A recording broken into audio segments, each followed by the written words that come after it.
Apat ang patay kabilang ang magkapatid na bata at kanilang pinsan sa sunog na sumiklab sa barangay Pinagsama sa Taguig. Sumingaw na LPG umano ang hininalang pinagmulan ng apoy. Balitang hatid ni Haji Rieta. Ang larawang ito na lang ang tanging alaala na Jeffrey Dena, isang sundalo sa kanyang dalawang anak na sina LG Hortaleno, 4 na taong gulang, at bunsong si Jared na 2 taong gulang. Hindi kasi nakaligtas ang dalawa na masunog ang kanilang bahay sa barangay Pinagsama sa lungsod ng Taguig, pasado alas 5 ng hapon itong linggo. Sa cellphone video na ito, kitang-kita kung paano nilamon na apoy ang 4 na bahay. Bagamat umabot sa first alarm ang sunog, ayon sa Taguig Fire Department, 4 na buhay naman ang kinuha nito. Hindi ko matanggap talaga eh. Parang hindi ko kayang tanggapin yung nangyari sa anak ko. Patay din ang pamangkin niyang si Micael Hortaleno na nasa loob ng bahay nang maganap ang sunog.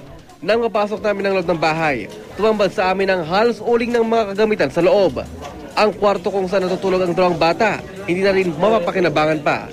Ang asawa naman ni Aling Remedios sa si Marcos Benito na tumulong lang sa gipin ng 2 bata na matay din sa sunog. Siyempre, sa akin masakit yun eh. Tumulong lang siya. Ayon sa inisyal na investigasyon ng Taguig Fire Department, sumingaw na LPG ang pinagmulan ng apoy.